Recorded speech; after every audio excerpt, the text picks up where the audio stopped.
Bismillahirrahmanirrahim. Bapak Ibu, kita akan mulai kajian kitab. Innal hamdalillah nahmaduhu wa nasta'inuhu wa nastaghfiruh wa na'udzu billahi min syururi anfusina wa min sayyiati a'malina. Man yahdihillahu fala mudhillalah wa may yudlilhu fala hadiya. Asyhadu an la ilaha illallah wahdahu la syarikalah wa asyhadu anna Muhammadan abduhu wa rasuluh. Allahumma shalli ala nabiyyina Muhammad wa ala alihi wa sahbihi ajmain. Amma ba'du. Bapak Ibu sekalian yang dirahmati Allah Subhanahu wa taala. Alhamdulillah pagi hari ini kita bisa bersilaturahim kembali dan insyaallah kita berniat untuk menuntut ilmu agama ini, agama yang kita yakini, risalah yang Allah turunkan kepada hambanya, Rasulnya Nabi Muhammad SAW. Semoga silaturahim dan kajian pagi hari ini dengannya Allah limpahkan berkah dan rahmat untuk kita semuanya. Amin ya rabbal alamin. Pada kajian pagi hari ini, Bapak Ibu, saya ingin berbagi dengan satu tema kajian yang berjudul berlomba meraih ucapan selamat dan penghargaan dari Allah dan para malaikatnya.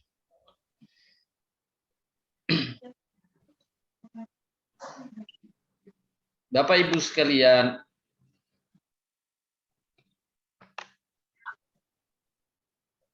di dalam Al-Quran, tepatnya di dalam surat Ar-Ra'd ayat ke-23 hingga 24. Allah Ta'ala mengabarkan bahwa kelak Allah akan menyampaikan penghargaan, pemberian anugerah, serta ucapan selamat atas sebagian hamba-hambanya. Siapa mereka yang diberikan oleh Allah anugerah dan ucapan selamat ini adalah sebagian hamba-hambanya yang memenuhi syarat seperti yang Allah tuangkan dalam firman-Nya pada rangkaian ayat surat Ar-Ra'd ini. Insyaallah pada pagi hari ini kita akan bahas satu persatu dari syarat atau upaya yang harus dilakukan agar kita bisa meraih penghargaan besar dari Allah SWT dan ucapan selamat yang Allah sampaikan beserta seluruh malaikatnya kepada hamba-hamba ini. Kabar gembira dari Allah terkait dengan ucapan selamat ini tercantum dalam surat Ar-Ra'd. Allah Subhanahu wa taala berfirman, A'udzu billahi minasy syaithanir rajim. Ulaika lahum uqbad dar jannatu adnin yadkhulunaha wa man salaha min abaihim وَمَنْ صَلَحَ مِنْ آبَائِهِمْ وَأَزْوَاجِهِمْ وَذُرِّيَّاتِهِمْ وَالْمَلَائِكَةُ يَدْخُلُونَ عَلَيْهِمْ مِنْ كُلِّ بَابٍ سَلَامٌ عَلَيْكُمْ بِمَا صَبَرْتُمْ سلام عليكم بما صبرتم فنعم عقبى الدار سلام عليكم بما صبرتم. Selamat untukmu atas kesabaranmu. Inilah ucapan Allah yang diiringi para malaikat-malaikatnya mengucapkan selamat kepada sebagian hamba Allah dengan ucapan salamun alaikum bima sabartum. Selamat untukmu atas kesabaranmu. Itulah orang-orang yang mendapat tempat kesudahan yang baik, yaitu surga Aden, yang mereka masuk ke dalamnya bersama-sama dengan orang-orang yang soleh dari keluarganya, anak cucunya, sedang malaikat-malaikat masuk ke tempat-tempat mereka dari semua pintu sambil mengucapkan salamun alaikum bima sabartum fa ni'ma uqbaddar. Alangkah baiknya tempat kesudahan itu. Inilah kabar gembira dari Allah untuk hamba-hamba yang beriman, bahwa mereka insya Allah akan berjumpa kembali di surganya Allah dan disambut oleh Allah beserta para malaikatnya dengan ucapan keselamatan ini. Dan Allah anugerahkan kepadanya surga yang penuh kenikmatan. Amin. Untuk kabar gembira ini, layaknya kita berlomba, Bapak Ibu, bersungguh-sungguh untuk meraih anugerah ini. Allah Subhanahu wa taala berfirman menyuruh kita hamba yang beriman agar berlomba, berlari kencang dengan seruan Allah dalam surat Al-Imran ayat 133. Allah wasari'u ila maghfiratin min rabbikum wa jannatin arduhas samawati wal ard uiddat lil muttaqin. Bersegeralah, wasari'u bermakna berlarilah, juga bermakna berlomba-lombalah untuk meraih pengampunan dari Tuhanmu dan surga yang luasnya seluas langit dan bumi yang disediakan untuk orang-orang bertakwa. Layaklah kita berlomba dan bersungguh-sungguh meraihnya.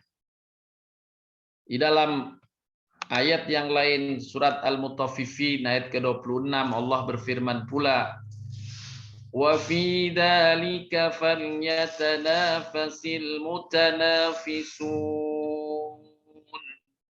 Dan untuk yang demikian itu, untuk ucapan selamat anugerah surga dari Allah SWT itu, hendaklah orang-orang yang beriman berlomba-lomba untuk meraihnya. Wa fi dzalika falyatanafasil mutanafisun. Mutanafisun berlomba-lomba. Allah menyuruh kita berlomba dan secara akal juga kita menerima. Memang layak bagi kita, bagi hamba untuk merebut dengan kesungguhan, dengan berlari kencang untuk merebut anugerah ini. Anugerah yang Allah siapkan bagi hamba-hambanya ini adalah surga yang digambarkan oleh Nabi SAW dalam beberapa sabda beliau. Aku sediakan untuk hamba-hambaku yang soleh kenikmatan tinggi di surga. Ini sebuah hadis qudsi. Aku di sini maknanya adalah Allah Subhanahu wa taala. Aku sediakan untuk hamba-hambaku yang saleh kenikmatan yang tinggi di surga yang belum pernah dilihat oleh mata, didengar oleh telinga, dan terlintas dalam hati manusia. Tidak bisa terbayangkan kenikmatan surga itu. Malaikat Jibril dikabarkan oleh Nabi SAW ketika malaikat Jibril bercerita bahwa dia diperintah oleh Allah melihat surganya Allah yang disediakan bagi hamba-hamba yang beriman itu. Ketika malaikat Jibril melihat surga Allah, kemudian malaikat Jibril bertanya, ya Allah, apakah ini yang kau janjikan kepada hamba-hambamu yang beriman? Allah menjawab, na'am, iya. Maka malaikat Jibril pun berucap, demi kemahamuliaanmu tidaklah seorang pun yang mendengar tentang tingginya kenikmatan surga ini kecuali ia akan ingin masuk ke dalamnya, berkeinginan kuat untuk masuk ke dalamnya. Lanjutan dari hadis ini, kemudian malaikat Jibril diminta oleh Allah menengok neraka. Kemudian malaikat Jibril bertanya, "Ya Allah, apakah ini yang kau janjikan untuk hamba-hambamu yang durhaka?" Allah pun menjawab, "Iya, inilah yang menjadi tempat bagi hamba-hambaku yang durhaka, mengkafirkan apa yang aku perintahkan untuk mereka imani." Maka malaikat Jibril pun berkata, jika mereka tahu, pasti mereka menjauh, lari dari neraka ini. Tidak ada yang berkeinginan untuk mendekatnya. Di dalam ayat yang lain digambarkan tentang kenikmatan ini. Tidak ada seorang pun yang mengetahui apa yang disembunyikan untuk mereka, yakni bermacam-macam nikmat yang tinggi di surga, yang menyedapkan pandangan mata sebagai balasan terhadap apa yang mereka kerjakan. Bapak Ibu sekalian yang dirahmati Allah Subhanahu wa taala. Orang-orang beriman, mereka bertakwa kepada Allah Subhanahu wa taala akan mendapatkan apa yang Allah janjikan. Orang-orang yang bertakwa kepada Tuhannya dibawa ke surga berombong-rombongan. Sehingga apabila mereka sampai ke surga, sedang pintu-pintunya telah terbuka, dan berkata mereka penjaga-penjaganya, "Salam sejahtera dilimpahkan atasmu. Berbahagialah kamu, maka masukilah surga ini, sedang kamu kekal di dalamnya."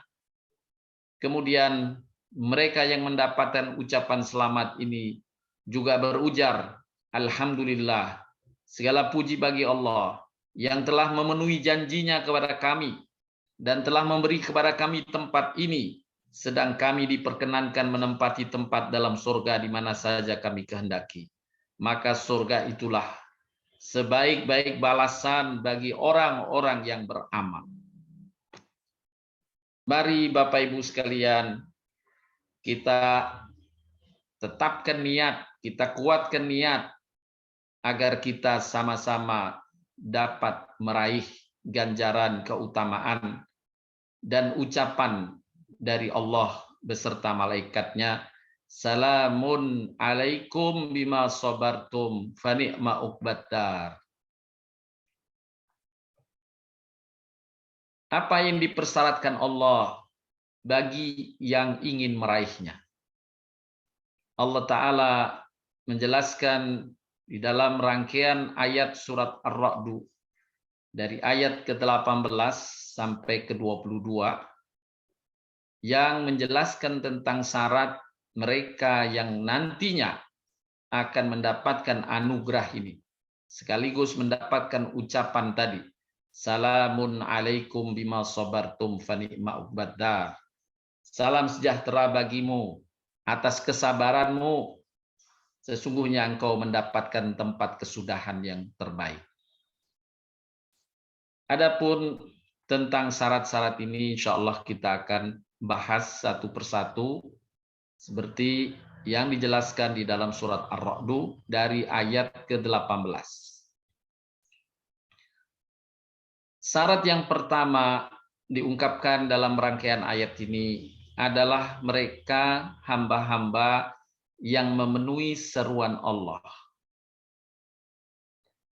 Allah berfirman pada ayat ke-18 dari surat Ar-Ra'd, "Bagi orang-orang yang memenuhi seruan Tuhannya, disediakan pembalasan yang baik." Inilah kriteria pertama. Apa yang dimaksud dengan memenuhi seruan Allah adalah seorang seperti yang digambarkan oleh sahabat Ali bin Abi Thalib radhiyallahu anhu. Sahabat Ali berkata, "Aku heran kepada seseorang yang akan melakukan sesuatu dia tidak bertanya terlebih dahulu bagaimana atau apa yang dihukumi atau dijelaskan di dalam Al-Quran dan sunnah Nabi-Nya. Mereka melakukan sesuatu tanpa merujuk terlebih dahulu. Padahal Allah Subhanahu wa taala berfirman, "Fa in tanaza'tum fi syai'in farudduhu ilallahi wa rasul." Jika kamu ada masalah, hendaklah kamu merujuk kepada Allah, yakni Al-Quran. Dan hendaklah kamu juga merujuk kepada Rasul, yakni sabda-sabda Nabi Shallallahu Alaihi Wasallam.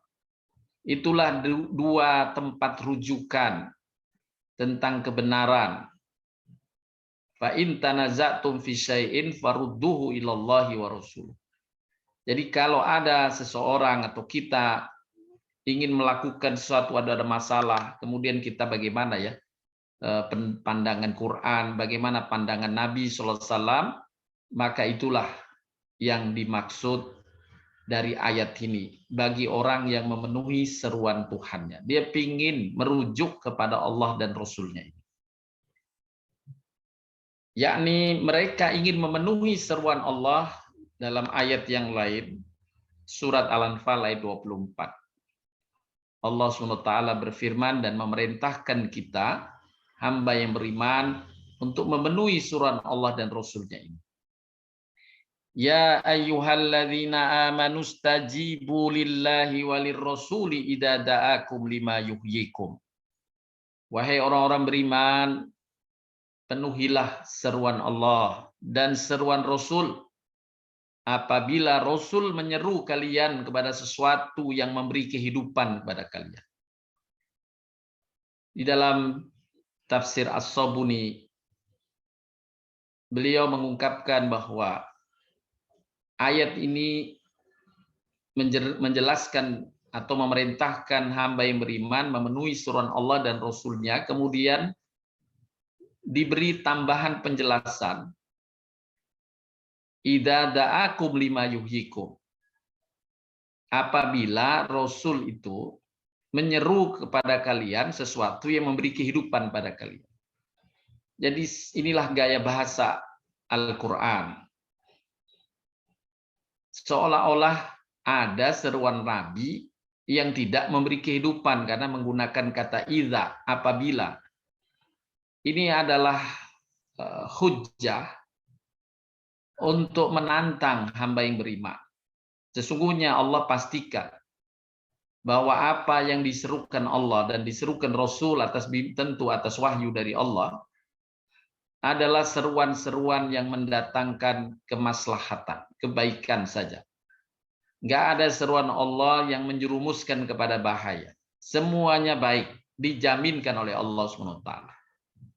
Tetapi sekedar untuk menantang, kalau ada yang ingin menantang seruan, meyakini tentang kebenaran, tentang kemaslahatan seruan Allah, Allah sengaja menggunakan kata idza. Hai orang beriman, penuhilah seruan Allah dan seruan Rasul. Apabila Rasul kamu yakin bahwa Rasul menyeru kalian pada suatu memberi kehidupan. Kalau kamu menemukan bahwa ada seruan Allah dan Rasul-Nya yang menurutmu akan mendatangkan bahaya, silahkan kamu tinggalkan. Tapi Allah jaminkan tidak ada satupun seruan Allah dan Rasul-Nya yang mendatangkan bahaya. Semuanya mendatangkan kebaikan. Nah, inilah sifat pertama dari hamba yang akan mendapatkan ucapan selamat, yaitu selalu memenuhi suruhan Allah, yakni merujuk kepada Allah, Al-Quran, dan merujuk kepada Nabi, yakni sabda-sabda Nabi Shallallahu Alaihi Wasallam. Maka Bapak Ibu sekalian, agar kita bisa merujuk kepada dua sumber yang datang dari Allah itu, baik dalam Al-Quran maupun sunnah Nabi Shallallahu Alaihi Wasallam, maka selanjutnya Allah pun menyuruh kita menuntut ilmu, khususnya ilmu agama. Insya Allah apa yang Bapak Ibu amalkan sama-sama kita hadir di majelis ini adalah dalam rangka memenuhi perintah Allah menuntut ilmu. Dan ini Allah puji dengan pujian yang besar, dengan pujian yang agung, bahwa Allah menjaminkan derajat yang tinggi di sisinya bagi orang-orang yang beriman sekaligus berilmu. Dalam surat Al-Mujadilah ayat ke-11. Allah menyampaikan Allah mengangkat derajat hambanya yang beriman dan berilmu beberapa derajat lebih tinggi dari mereka yang beriman saja tapi tidak pernah merujuk kepada ilmu. Allah berfirman yang menjelaskan tentang sifat kedua dari hambanya yang mendapat ucapan selamat itu, afaman ya'lamu annama unzila ilaika min rabbikal haqqu kaman huwa a'ma innama yatadakkaru ulul albab. Adakah orang yang mengetahui bahwasanya apa yang diturunkan kepadamu dari Tuhanmu itu benar, sama dengan orang yang buta yang tidak tahu. Hanya ulul albablah yang dapat mengambil pelajaran. Ulul albab adalah orang-orang yang berakal, orang yang memanfaatkan dan memfungsikan akalnya untuk menyerap ilmu. Dia mengambil pelajaran dari apa yang Allah turunkan. Allah puji dalam ayat ini sekaligus perintah, mengandung perintah hendaklah kita menjadi penuntut ilmu. Karena di dalam ayat-ayat lain banyak pujian Allah dan sekaligus memerintahkan kita untuk menuntut ilmu ini menjadi sandaran ketika kita ingin bertanya, ingin memenuhi seruan Allah, kita merujuk kepada Al-Quran dan Sunnah, maka tentu kita perlu mengilmuinya. Di dalam beberapa ayat berikut ini Allah menjelaskan tentang besarnya manfaat anugerah yang Allah berikan kepada hamba-hamba yang berilmu. Dalam surat Az-Zumar Allah berfirman, barang siapa yang diberi petunjuk oleh Allah, maka tidak seorang pun yang dapat menyesatkannya. Allah memberikan hikmah pada siapa yang dikehendakinya. Barang siapa yang diberikan hikmah, yakni diberikan ilmu, sungguh telah diberikan kebajikan yang banyak. Alhamdulillah, kita masih diberikan kesempatan oleh Allah untuk terus menimba ilmu. Siapa yang diberi ilmu, sungguh ia telah diberi kebajikan yang banyak. Dan tak ada yang dapat mengambil pelajaran kecuali ulul albab. Dalam ayat yang lainnya Allah pun berfirman, dan agar orang-orang yang telah diberi ilmu meyakini bahwasanya Al-Quran itulah yang hak dari Tuhanmu. Lalu mereka beriman dan tunduk hati mereka kepada Quran itu. Dan sesungguhnya Allah adalah pemberi petunjuk bagi orang yang beriman kepada jalan yang lurus. Juga jaminan Allah bagi orang yang mendapatkan petunjuk ilmu wahyu ini, pasti Allah jamin dengan keselamatan. Hai orang-orang beriman, jagalah dirimu. Tiadalah orang yang sesat itu akan memberi mudarat kepadamu apabila kamu telah mendapat petunjuk. Tafsir ayat ini menjelaskan bahwa apabila kita terus merujuk untuk menggali ilmu agama ini dengan ilmu yang benar, insya Allah tergolong hamba yang menjaga dirinya. Karena inilah seruannya, hai orang-orang beriman, jagalah dirimu dengan ilmu, maksudnya. Makna tafsirnya, hai orang-orang beriman, jagalah dirimu dengan terus menuntut ilmu. Karena dengan menuntut ilmu Allah turunkan bimbingannya dan Allah turunkan penjagaannya bagi hamba untuk tidak terpeleset dan tergelincir dalam kesesatan. Jagalah dirimu dengan menuntut ilmu. Surat Al-Maidah ayat 105. Di dalam surat An-Nisa juga Allah ungkapkan, sekiranya bukan karena karunia Allah dan rahmatnya kepadamu, tentu segolongan dari mereka, yakni segolongan manusia yang ingkar, berkeinginan keras untuk menyesatkanmu. Tetapi mereka tidak bisa menyesatkan, melainkan kesesatan bagi dirinya sendiri saja. Dan mereka tidak dapat membahayakan sedikit pun kepadamu. Jadi orang yang sesat akan berusaha menarik kesesatan itu pada orang lain. Tapi Allah jamin bahwa orang itu tidak akan bisa disesatkan selama orang itu terus terbimbing dengan ilmu.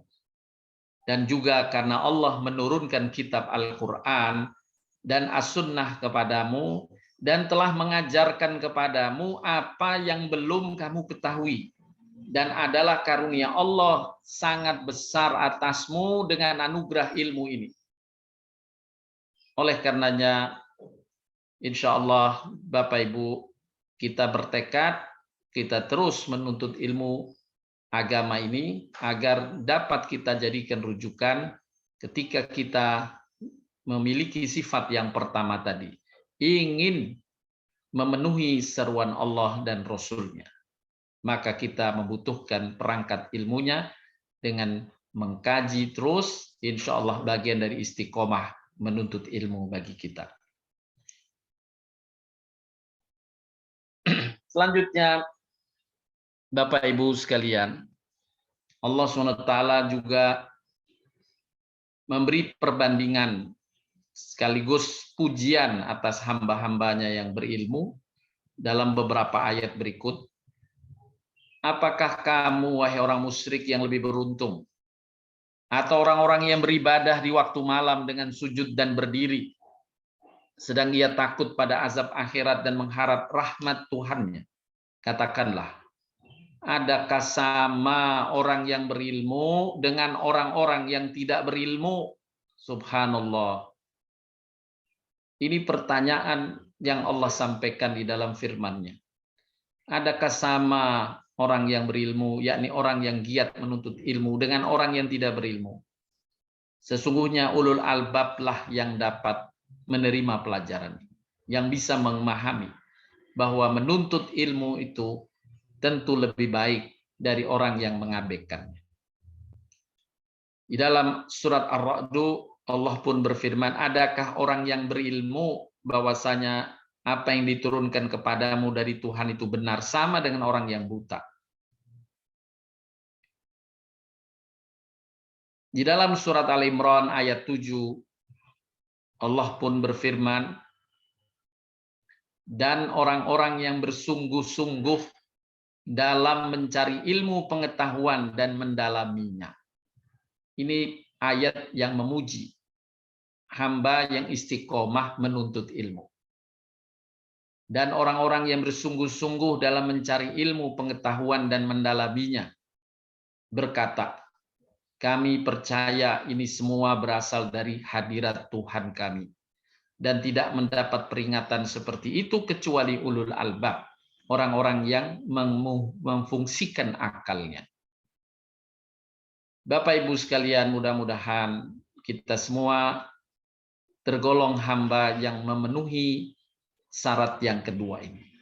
Selalu bersungguh-sungguh istiqomah mencari ilmu pengetahuan, khususnya ilmu agama, dan mendalaminya untuk mendapatkan rujukan yang benar berkaitan dengan keinginan kita memenuhi seruan Allah dan Rasul-Nya. Inilah sifat kedua yang diungkapkan dalam surat Ar-Ra'd tadi, yang akan mendapatkan ucapan selamat di surganya Allah kelak.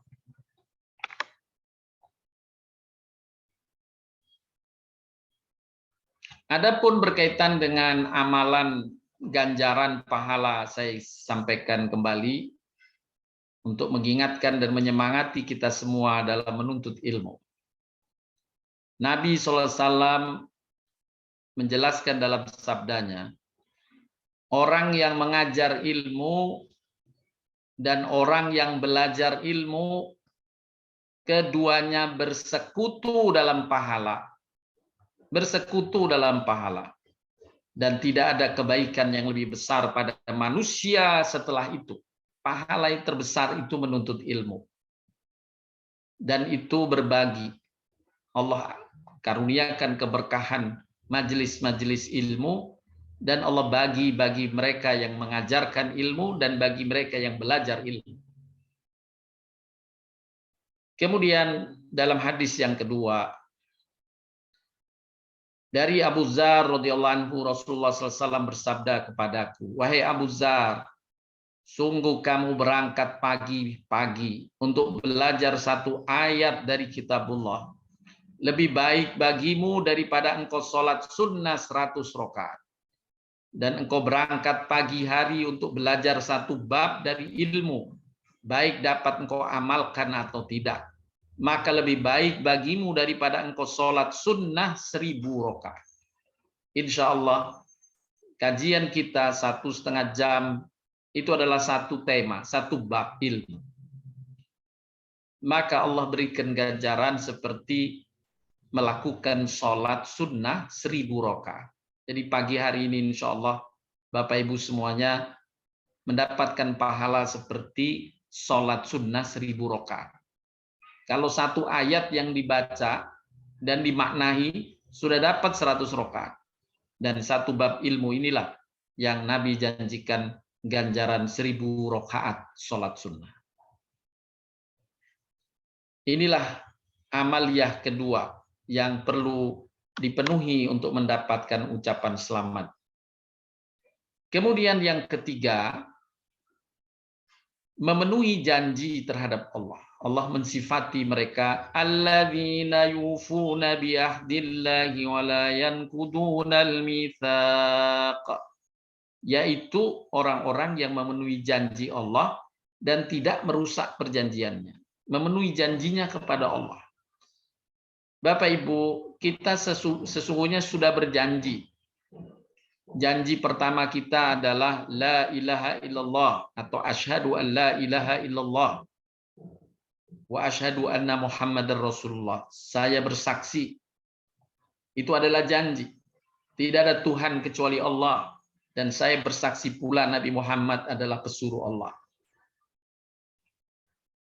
Kemudian janji yang kedua, kita ucapkan setiap hari dengan kalimat yang tercantum dalam surat Fatihah yang kita baca dalam sholat-sholat kita.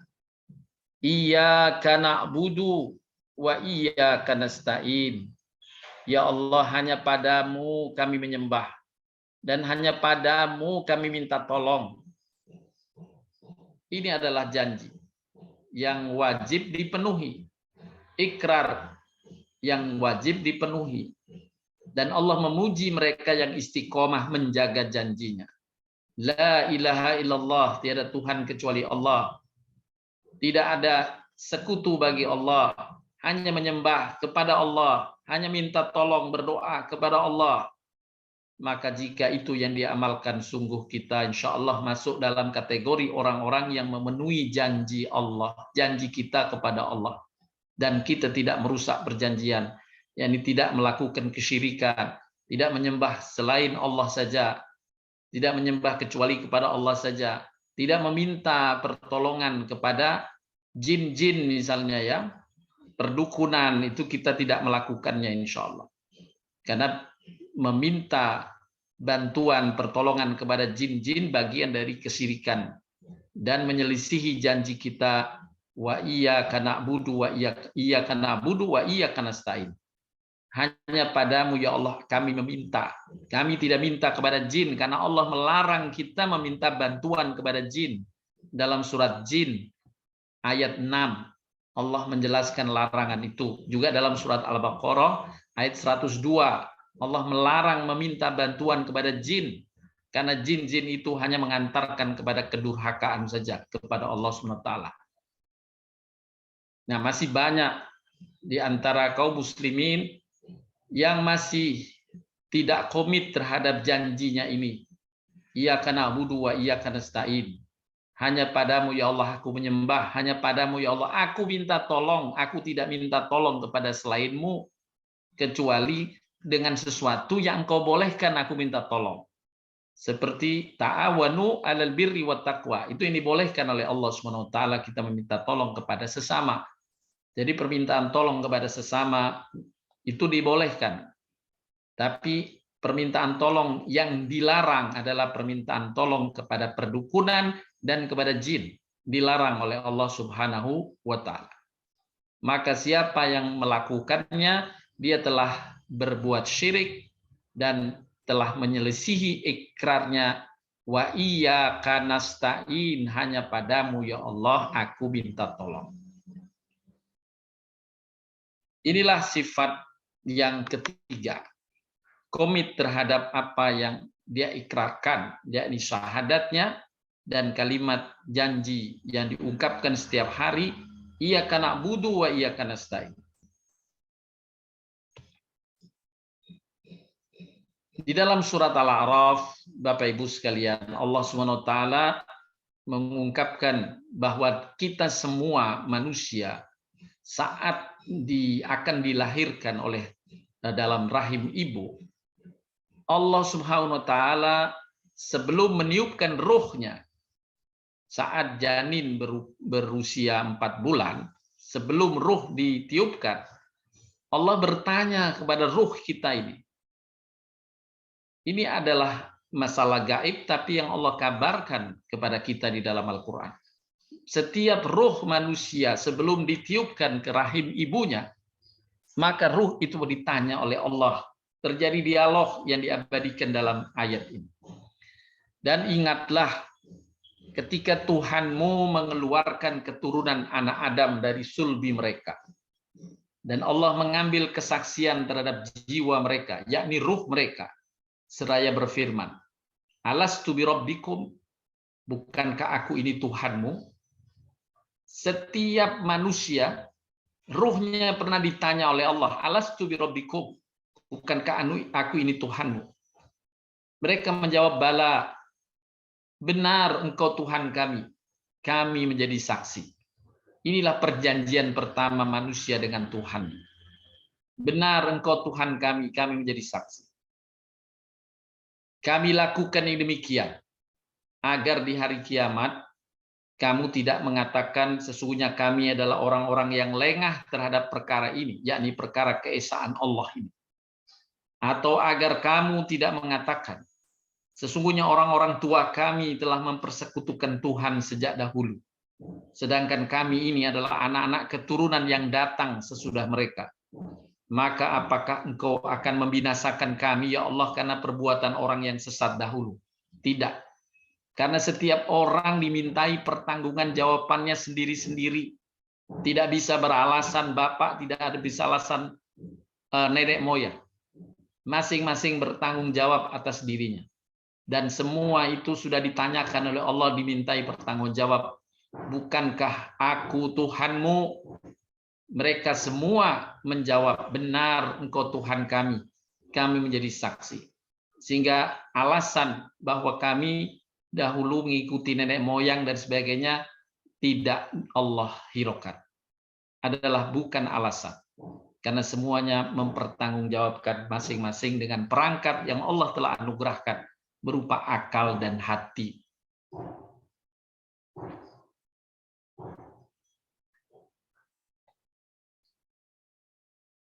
Pada ayat yang lain, Allah sebutkan tentang ikrar terhadap keesaan Allah ini. Maka datanglah sudah mereka generasi yang jahat mewarisi Taurat, yang mengambil harta benda dunia yang rendah, dan berkata kami akan diberi ampun. Dan kelak jika datang kepada mereka harta benda dunia sebanyak itu pula, niscaya mereka akan mengambilnya juga. Bukankah perjanjian Taurat sudah diambil dari mereka? Yaitu bahwa mereka tidak akan mengatakan terhadap Allah kecuali yang benar. Padahal mereka telah mempelajari apa yang tersebut di dalam kitab itu. Tapi mereka kemudian mengada-ngadakan. Menjadikan hamba menjadi bagian dari Tuhan. Yaitu Uzair pada masa atau pada agama Yahudi. Ya, setelah Nabi Musa jauh meninggalkan mereka, mereka menjadikan Uzair seorang nabi menjadi anak Tuhan. Demikian juga generasi berikutnya. Mereka tidak padahal mereka berjanji untuk tidak mengatakan terhadap Allah kecuali yang benar saja. Inilah penyelisihan ikrar manusia. Hendaknya kita tetap memenuhi janji kita. Syahadat tauhid, syahadat ittiba, asyhadu an la ilaha illallah itu syahadat tauhid, syahadat ittiba adalah persaksian bahwa bahwa Rasulullah SAW adalah Rasulullah yang wajib diikuti. Kemudian iyyaka na'budu wa iyyaka nasta'in. Hanya padamu kami menyembah dan hanya padamu ya Allah kami minta tolong. Kemudian sifat yang keempat yang mendapatkan ucapan salam keselamatan ini adalah menjaga silaturahim. Dalam rangkaian ayat surat Ar-Ra'd disebutkan walladzina yasiluna ma amarallahu bihi ayyusala wa yakhshawna rabbahum wa yakhafuna su'al hisab.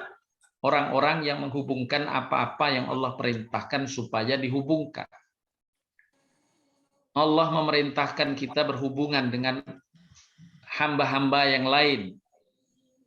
Ya, berbuat baik padanya, menyambung silaturahim. Maka kita diperintah memenuhi seruan Allah ini, menghubungkan apa-apa yang Allah perintahkan supaya dihubungkan.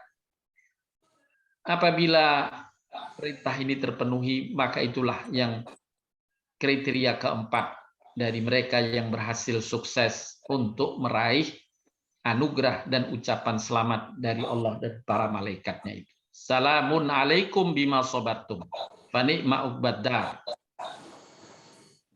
Di dalam surat An-Nisa, Allah Subhanahu wa taala berfirman agar kita menghubungkan, berbuat kebaikan pada orang-orang di sekitar kita yang tercantum dalam penjelasan ayat ini. Wa'budullaha wa la tusyriku bihi syai'ah. Ini tadi syarat yang pertama, syarat yang ketiga, yaitu memegang janji kita kepada Allah. Iyyaka na'budu wa iyyaka nasta'in. Sembahlah Allah. Jangan kamu mempersekutukannya dengan sesuatu. Kita istiqomah menjaga ketauhidan. Kemudian menghubungkan dengan apa-apa yang Allah perintahkan untuk dihubungkan. Berbuat baiklah kepada kedua orang ibu bapak. Berbuat baiklah kepada ibu bapak. Walau mereka telah meninggal dunia, tetap kalian punya kewajiban memenuhi perbuatan baik kepadanya. Nabi SAW mengajarkan bagaimana seorang bisa tetap berbuat baik kepada kedua orang tuanya walau kedua orang tuanya telah tiada. Apalagi masih ada orang tuanya. Maka siapa yang berbuat baik kepada orang tuanya ini memenuhi apa yang Allah perintahkan, yaitu menghubungkan apa-apa yang diperintahkan oleh Allah untuk dihubungkan. Kemudian karib kerabat, anak-anak yatim, orang-orang miskin, tetangga, baik tetangga dekat maupun tetangga jauh, teman-teman sejawat, orang-orang di jalan, ibnu sabil, dan hamba sahayamu. Allah tidak menyukai orang yang sombong dan membangga-banggakan diri. Inilah yang diperintahkan Allah, kita bersilaturahim.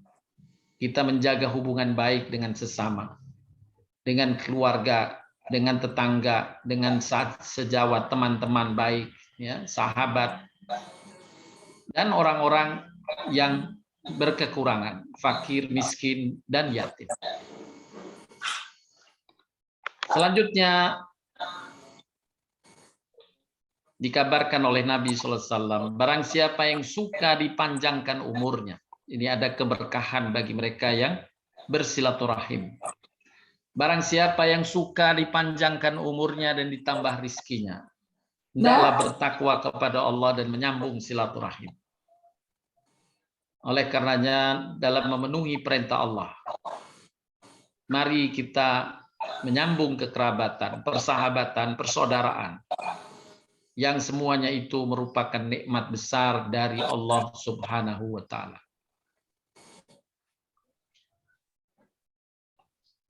Disebutkan pula oleh Nabi SAW, salah satu bentuk amalan menjaga silaturahim.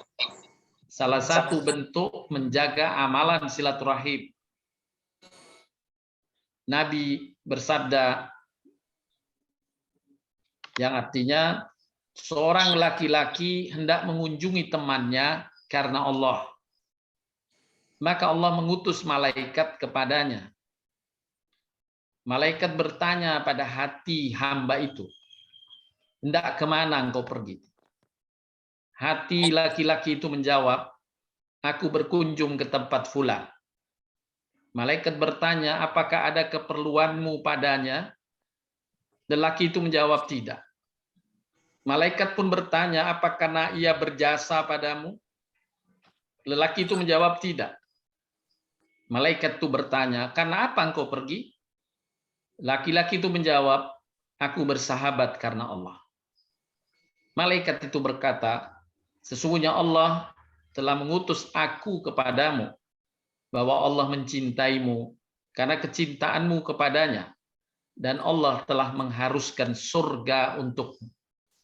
Inilah amalan besar bersilaturahim, berkunjung, saling berkunjung, untuk menengok adalah bagian dari amal yang diperintahkan Allah dan Rasul-Nya.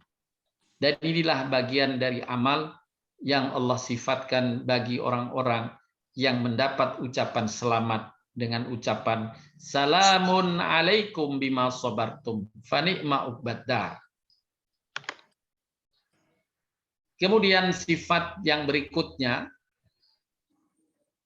dalam surat Ar-Ra'd ayat 22, Allah mensifati mereka walladzina sabaru ibtigha'a wajhi rabbihim wa aqamus shalah wa anfaqu mimma razaqnahum sirran wa alaniyah.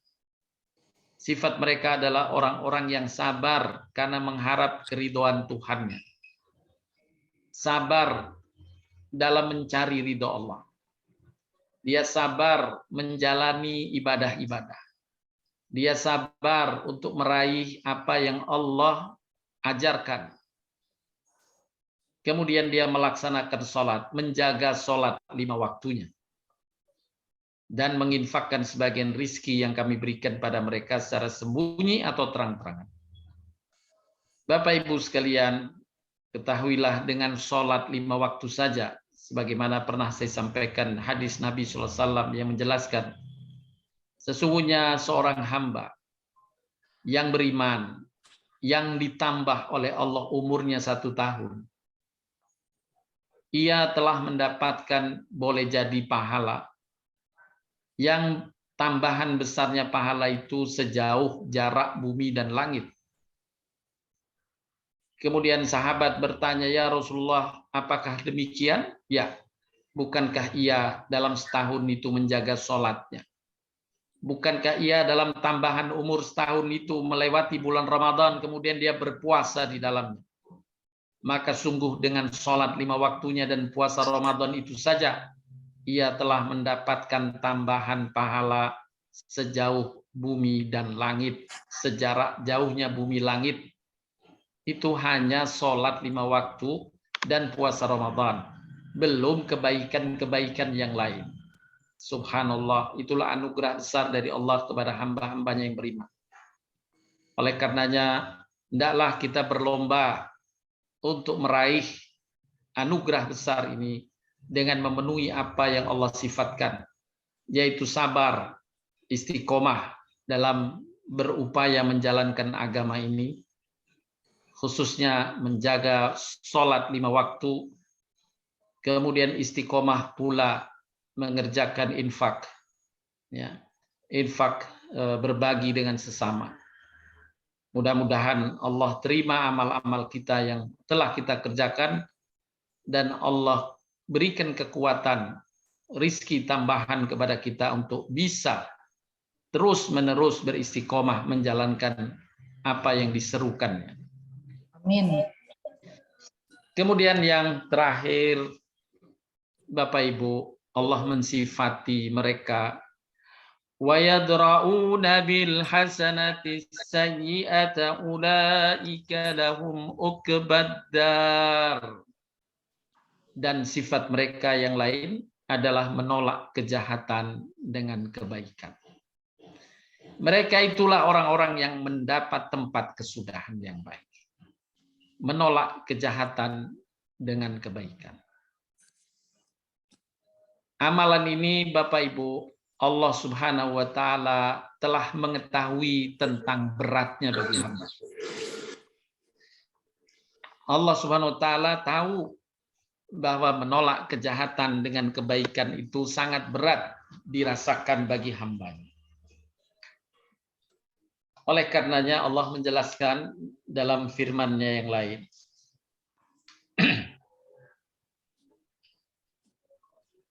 Sungguh orang yang bisa melakukannya, kata Allah, adalah orang yang tahu tentang keberuntungan.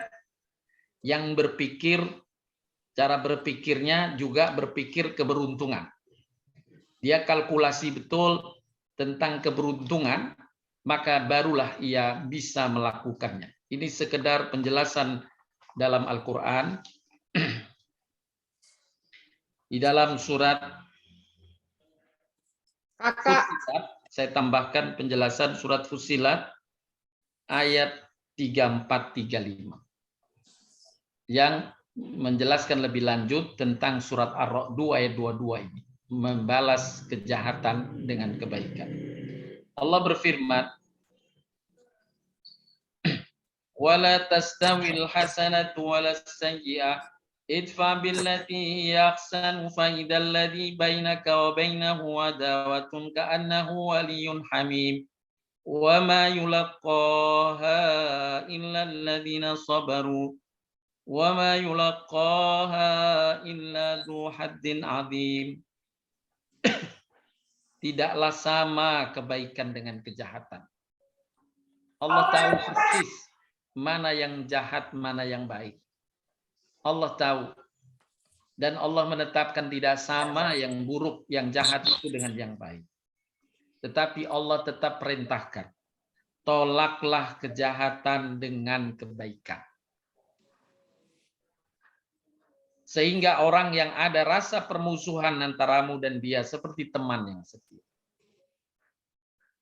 Dan sifat-sifat ini, yakni amalan yang bisa ditegakkan oleh seorang berbuat kebaikan pada orang yang berbuat buruk kepadanya, tidak dianugerahkan oleh Allah kecuali kepada orang-orang yang ekstra sabar, dan tidak dianugerahkan oleh Allah kecuali kepada orang-orang yang mempunyai keberuntungan yang besar.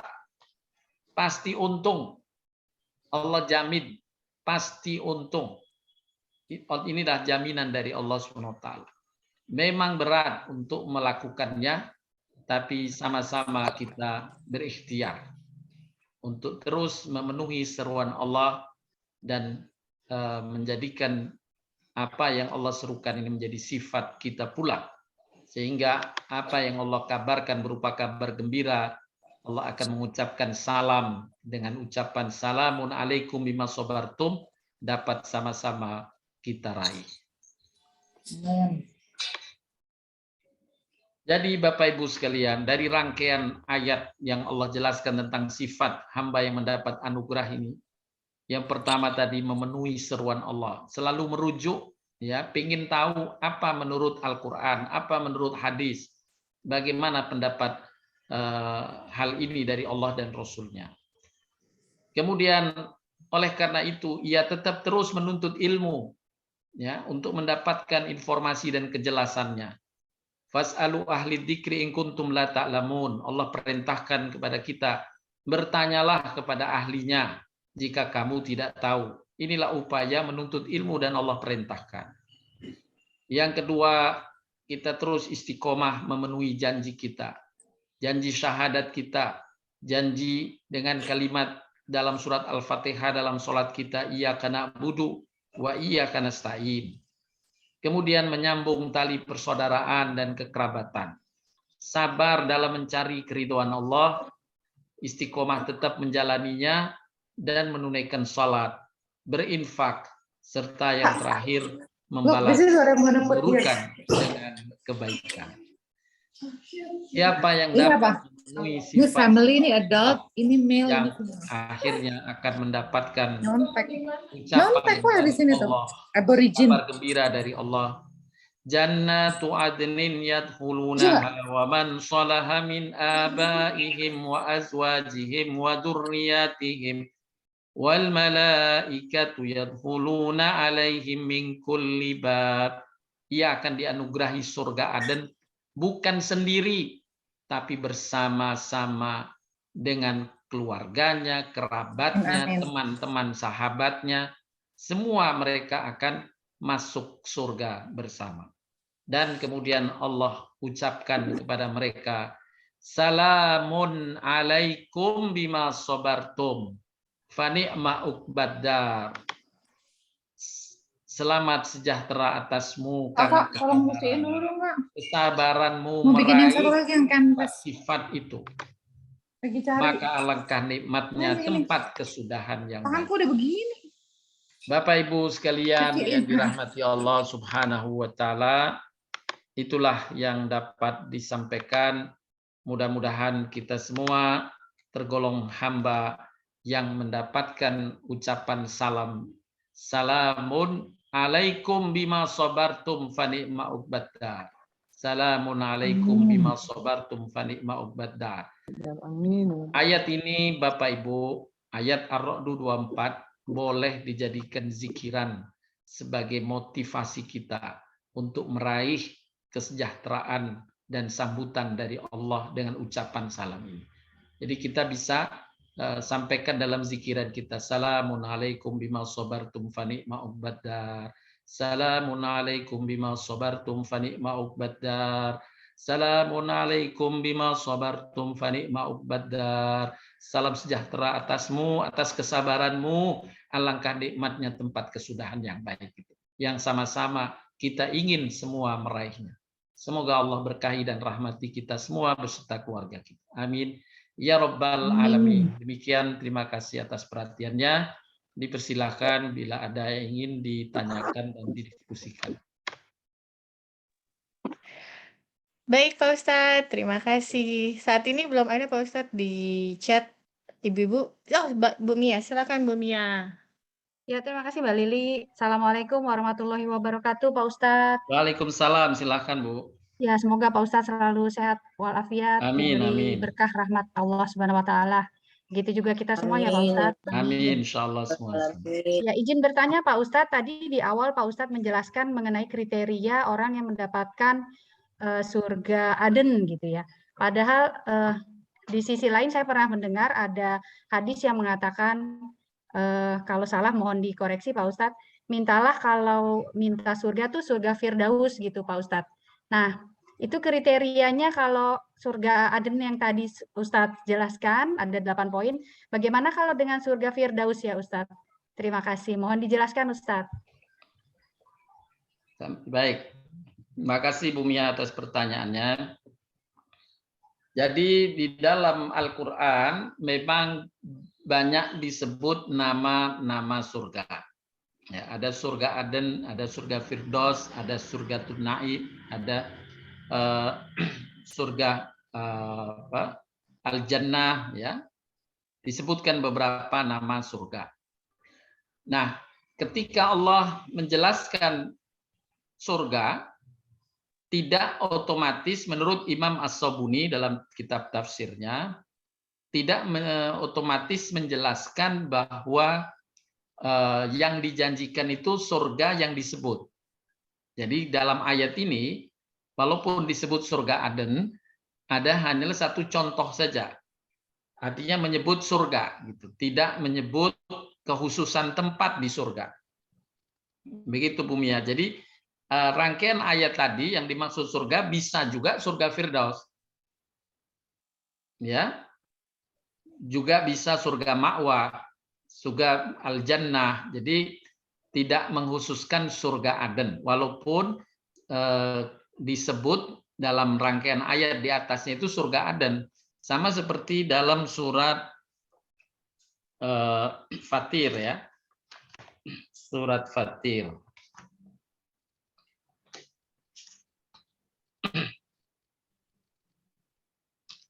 Allah Subhanahu wa taala berfirman pada ayat 32 ya. Allah berfirman, saya bacakan, "Tsumma awrasnal kitaba alladziina istafaina min ibadina faminhum dhalimun li nafsihi wa minhum muqtasidun wa minhum sabiqun bil khairat bi idznillah dzalika huwal fadlul kabir." Jannatu adnin, ya, juga sama ini. Jannatu adnin, surga Aden. Di surat Fatir ayat 33, tapi rangkaian ayatnya dari ayat 32. Nah, di sini surga yang dimaksud adalah surga saja, walaupun yang disebut salah satu nama surga, ya. Tapi tidak menunjukkan jenjang di surga, tidak menunjukkan jenjang di surga, karena ayat ini berlaku umum, yaitu Allah memberikan penjelasan, kita baca artinya. Kemudian kitab Al-Quran kami wariskan kepada orang-orang yang kami pilih di antara hamba-hamba kami. Yakni Allah berikan hidayah kepada sebagian hambanya untuk mengimani Quran. Dan insya Allah kita semua masuk di dalamnya. Kemudian lalu di antara orang yang diberikan hidayah iman terhadap Quran itu, ada yang menzalimi diri mereka sendiri. Ada pula yang pertengahan. Dan ada pula yang lebih dulu berlomba berbuat kebaikan. Yang demikian itu adalah karunia yang besar. Bagi mereka akan mendapatkan surga Aden. Nah, di sini padahal menjelaskan 3 kategori dari orang beriman. Kategori yang dhalimun li nafsih, yang berbuat zalim, kategori yang muqtasidun, kategori yang pertengahan, dan kategori yang sabiqun bil khairat, yang amalnya sangat banyak. Tapi Allah menjanjikannya surga Aden. Kok tidak ada surga Firdaus di sini? Nah, inilah penjelasan Imam As-Sabuni bahwa penyebutan nama surga di dalam Al-Quran tidak berkonotasi tentang tingkatan di surga, tapi hanya menyebut nama surga saja. Sedangkan tingkatan-tingkatan di surga itu penjelasannya khusus dari Nabi Shallallahu Alaihi Wasallam, bukan dalam Al-Quran. Jadi dalam hadis dijelaskan tentang tingkatan-tingkatan. Tetapi di dalam Al-Quran sendiri penyebutan surga hanyalah menyebutkan nama di surga. Ya, begitu Bu Mia penjelasannya. Baik, Pak Ustadz. Ya, nanti boleh dilihat tadi surat Fatir ayat 32-33. Iya, maaf Pak Ustadz menambahkan pertanyaan sedikit. Jadi kalau untuk kita berdoa, apakah kita boleh meminta surga yang tertinggi, misalnya surga Firdaus gitu Pak Ustadz? Oh, boleh. Boleh ya? Iya, boleh. Meskipun kita amalannya tidak seperti para nabi, para syuhada gitu, para. Ya, karena di surga Firdaus tidak khusus nabi. Ya. Nabi SAW pernah menjelaskan bahwa nanti ada umatku yang bertetangga denganku di surga. Ya. Nah, artinya Nabi memang di surga Firdaus, ya. Ya, ada tetangganya yang di surga Firdaus. Jadi di antara hamba-hamba mukmin juga ada yang di surga Firdaus. Begitu Bu Mia. Ya. Boleh saja. Boleh ya Pak Ustadz. Baik Pak Ustadz, terima kasih banyak. Jazakallahu khairan katsiran Pak Ustadz. Makasih Mbak Lili. Terima kasih Bu Mia. Kita akan Bu Gomba. Bu Gomba. Tante Gomba. Silakan, ada yang lain? Pertanyaan. Bu Gomba mau tanya, Pak. Oh iya, silakan, Bu Gomba. Ya, ini Assalamualaikum warahmatullahi wabarakatuh. Waalaikumsalam warahmatullahi wabarakatuh. Ini tidak betul-betul bertanya ya, hanya minta keterangan dari Ustadz. Ya, bukan tanggapan Ustadz mengiyakan atau mentidakkan. Nah, Ustadz, semua ini adalah kerja yang tidak ringan. Apalagi untuk Muslim yang masih muda-muda. Ya, Ustadz. Ya. Nah, apakah kesusahan yang tidak sama itu mendatangkan pahala yang tidak sama juga? Karena yang muda-muda itu usahanya keras banget ya, masih bersemangat, masih emosi, masih bergaul dengan bermacam-macam yang kadang-kadang tidak dapat menahan dirinya, sehingga sering juga terperosok. Apakah usaha itu ikut dihitung di dalam beratnya pahala? Dan yang kedua adalah apakah betul kata orang usia tua itu udah nggak dosa lagi. Kalau udah lewat dari 70 tuh orang nggak berdosa. Masa begitu? Masa orang boleh hidup seenaknya meskipun dia sudah tua? Demikian Ustaz pertanyaan saya. Makasih. Baik, ya. Jadi laha makasabat walaiha maktasabat. Ya. Setiap ganjaran itu tergantung dengan effort amalannya. Walaupun bentuk amalan itu sama, misalnya sholat saja ya, ada dua orang yang mengerjakan sholat. Pahala kedua orang ini bisa berbeda, tergantung dari effort halangan untuk meraih amalan, melaksanakan amalan itu. Jadi misalnya ada orang yang lagi capek sekali dengan orang yang baru masih ringan, santai dan sedang segar-segarnya. Maka ketika dia dua-duanya sholat dengan asumsi niatnya sama lillahi ta'ala, dengan asumsi cara sholatnya sama, hanya dilihat dari variabel effort yang dia tegakkan, dia lakukan, dia keluarkan, maka yang effortnya lebih besar, lebih mendapatkan pahala lebih besar. Hal ini juga dijelaskan oleh Nabi SAW kepada sahabatnya, tahukah kamu 1 dirham lebih bernilai di sisi Allah dari 100 dinar. 1 dirham itu uang perak. Tentu nilai kursnya lebih ringan dibanding dinar uang emas. Ya, kalau boleh dikonversi misalnya 100.000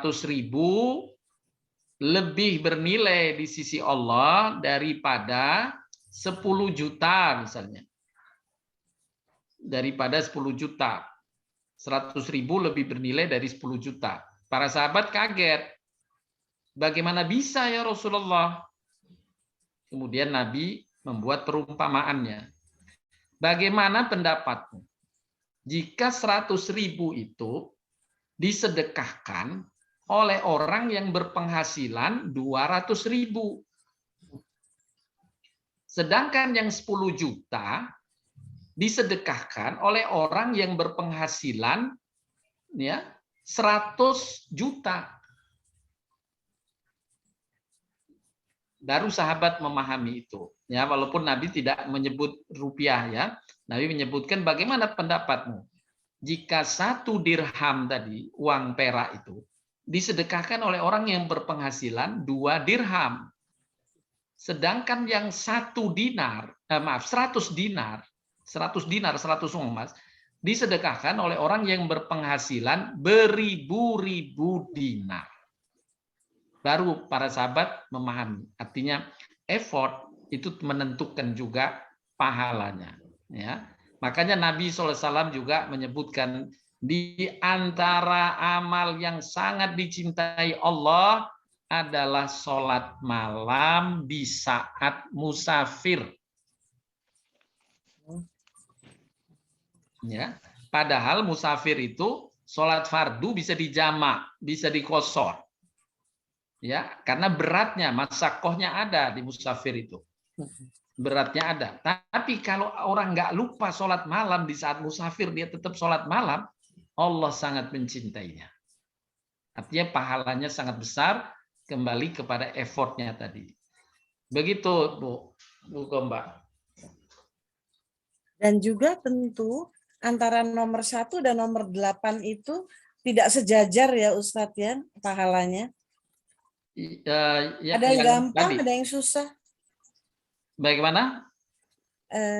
Syarat-syarat dari mendapat ucapan selamat dari Allah dan malaikat itu ada 8 syarat. Berarti Oh, itu baik, 1 ya. sampai 8 tidak sama karena ada yang gampang, ada yang susah, ada yang susah sekali. Iya, betul. Artinya Allah Subhanahu wa taala seperti pernah saya sampaikan, sifat Rahman Rahimnya Allah itu tidak sama dengan sifat kasih sayangnya manusia. Allah itu maha kasih, dan sifat kasihnya Allah itu kalau memberi tugas kepada hambanya 10 tugas, 1 tugas telah disempurnakan, 9 tugas gagal, Allah sudah menilainya. Kalau manusia ada 10 tugas, 1 tugas gagal, 9 tugas sempurna, maka tetap dinilai tidak sempurna. Tapi bagi Allah yang maha pengasih itu, ketika memberikan tugas, 8 tugas tadi, 8 tugas ini, ketika itu dipenuhi yang pokok-pokoknya, itu sudah insya Allah terpenuhi. Karena yang pokok-pokok tadi kan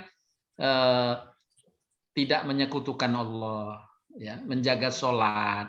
Nah, ini hal yang pokok-pokoknya. Insya Allah Allah akan membuka lebar tentang amal-amal hambanya ini.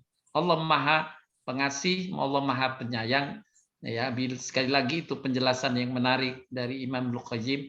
Jika Allah memberikan tugas kepada hamba itu 10, 1 tugas sempurna Allah sudah abaikan itu yang 9. Ya.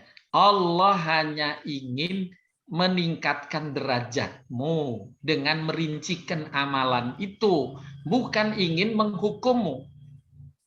Jadi walaupun tadi dijelaskan 8, justru kalau kalian dengan 8 itu berupaya, Allah akan tinggikan derajatmu. Bukan karena ingin menghukummu, bukan karena, kalau orang menseleksi kan menghukum ya. Nah, kurang 1, udah nggak usah, udah nggak masuk kriteria kurang 1. Tapi bagi Allah tidak demikian. Ya, bagi Allah ada kelebihan dari hamba, dari pahala hamba itu Allah akan tinggikan 1 derajat. Begitu, Bu. Insya Allah semua Bapak Ibu yang hadir ini sama-sama kita doa sudah memenuhi 8 kriteria itu, walaupun belum sempurna. Berarti Ya, marahan, walaupun belum sempurna, dan ketidaksempurnaan adalah bagian dari sifat manusia. Begitu. Berarti kadang-kadang marahan boleh ya Ustaz? Iya, manusiawi. Tinggal setelah marah istighfar. Oh iya. Terima kasih Ustaz. Iya, sama-sama. Terima kasih Bu Gombas. Silakan Pak Rudi. Terima kasih Mbak Lili. Terima kasih Bu Lili. Assalamualaikum warahmatullahi wabarakatuh buat Pak Ustadz dan semua. Salam warahmatullahi wabarakatuh. Silakan Pak Rudi. Ustadz, saya ada 2 pertanyaan. Yang pertama berkaitan dengan surat Ar-Ra'd yang ayat 23. Berkaitan surga-surga Aden, mereka masuk ke dalamnya bersama dengan orang yang soleh dari nenek moyangnya, pasangan-pasangannya, dan anak cucunya. Yang saya mau tanya, kalau Allah sudah menetapkan dalam surat seperti ini, dalam ayatnya, bahwa apabila dia masuk surga, dia masuk bersama-sama dengan keluarganya dan sebagainya itu, apakah memang Allah sudah menjaganya, bahwa dengan ketetapan Allah, jalur orang yang masuk surga ini keturunannya baik ke atas maupun ke bawah, dia dijamin oleh Allah masuk surga, atau memang salah satu dari mereka masuk sehingga dia bisa menarik baik yang nenek-nenek moyangnya di atas maupun anak cucunya yang di bawah gitu. Nah, itu pertanyaan pertama. juga sebenarnya agak ada di berikut dalam ayat ini kan, sedang para malaikat masuk ke tempat-tempat mereka dari semua pintu. Maksudnya apa itu malaikat-malaikatnya? Apakah yang mendampingi dari para hamba Allah yang masuk surga tersebut gitu? Itu yang baru pertama tuh Pak Ustaz. Baik, saya jawab yang pertama dulu, nanti yang kedua boleh ditanyakan ya, Pak Rudi. Saya nggak lupa. Baik, berkaitan dengan tadi keluarga, Allah Subhanahu wa Ta'ala memberikan satu penjagaan kepada seorang yang soleh, sebagaimana diungkapkan oleh Asy-Sya'bi dalam kitab tafsirnya saat beliau menafsirkan surat Al-Kahfi, yaitu kisah perjalanan Nabi Khidir bersama Nabi Musa alaihissalam, khususnya ketika membangun rumah yang roboh. Nah, di situ Allah SWT menjelaskan bahwa Allah memberi karunia kepada anaknya berkat orang tuanya yang soleh. Nah, di situ dikupas oleh para ulama berkaitan dengan orang tua yang soleh ini sampai sejauh berapa menjaminkan anak cucunya. Ya. Para ulama jumhur, yakni banyak ulama menyebutkan 7 turunan. Ya, 7 turunan sampai 7 generasi. Itu dari misalnya bapak ibunya soleh, maka 7 generasi itu Allah berikan karunia keberkahan dari kesolehan anak orang tuanya. Nah, ini yang dipendapat ulama jumhur 7 turunan. Jadi turunan ke bawah maksudnya ya, turun ke bawah. Kalau yang sudah ke atas kan sudah lewat, ya, turunan ke bawah. Nah, begitu Pak Rudi untuk jawaban yang pertama. Kemudian tadi berkaitan dengan malaikat masuk dari sebuah pintu, karena surga itu istananya itu banyak pintu, ya, banyak pintunya, istana-istana di surga itu. Nah, malaikat ini sebagai penjaga, ya, pelayan, ya, bagi orang-orang yang di surga, dan mereka selalu menyambut ahli surga itu dengan ucapan-ucapan kegembiraan dan siap melayani mereka untuk apa yang dia inginkan. Jadi itu sebagai bentuk metafora, ya, metafora berkaitan dengan bagaimana keadaan kalau kita sedang berada di satu tempat gitu yang banyak pintu, kemudian semuanya menyambut kedatangan kita. Ya, silakan Pak, silakan Pak. Nah, itu tentu gambaran metafora yang menyenangkan. Begitu Pak Rudi. Baik Pak Ustadz, jadi saya ambil kesimpulan terhadap 7 keturunan tadi ya Pak Ustadz ya. Iya. Tapi kalau berkaitan dengan ayat ini sendiri yang menyebutkannya bahwa masuk bersama-sama dengan para nenek moyang mereka yang soleh, pasangan-pasangan mereka dan anak cucu. Apakah bisa dari 7 turunan itu yang di tengah yang baik sehingga dia menarik nenek moyang, karena nenek moyang udah pasti di atas gitu Pak Ustadz. Iya. Nah, itu berkaitan atau pendalaman dulu aja, ini masih pertanyaan yang pertama. Baik, ya.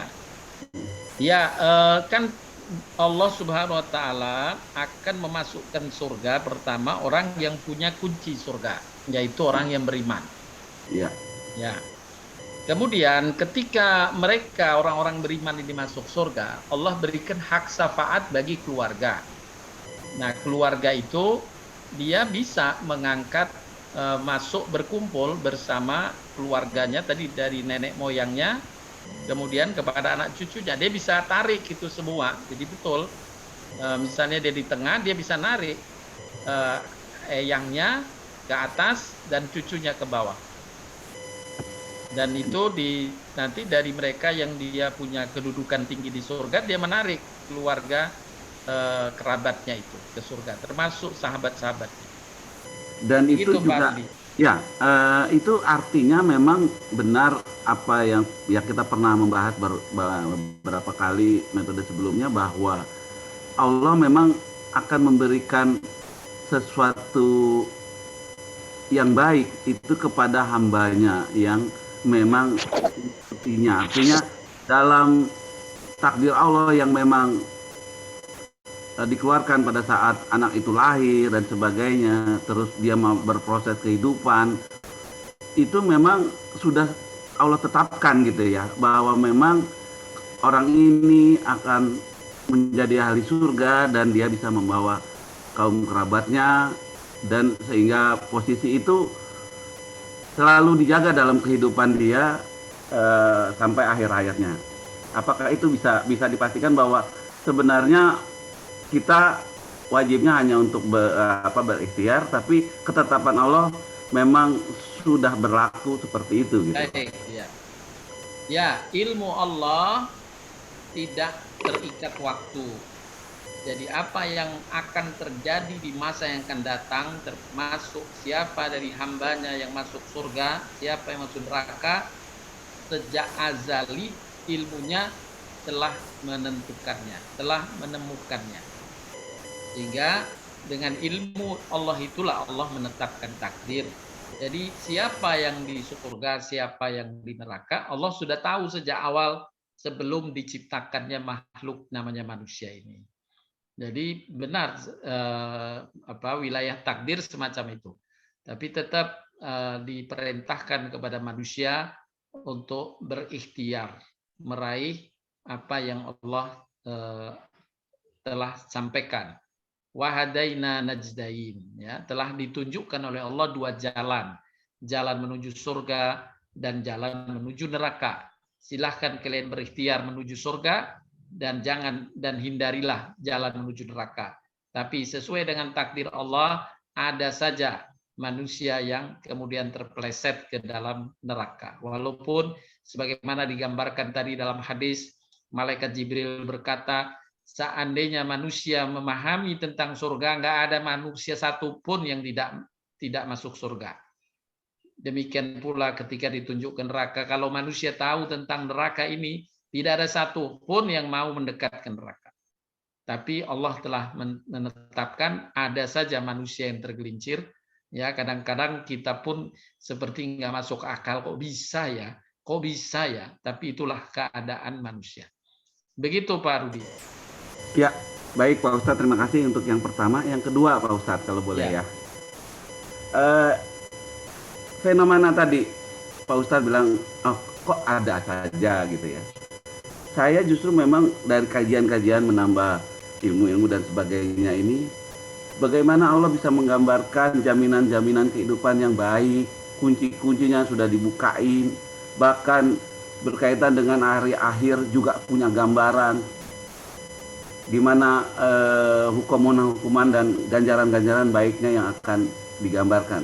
Sehingga kita merasa, lah ini sebenarnya udah cukup jelas gitu loh, rutenya dan sebagainya.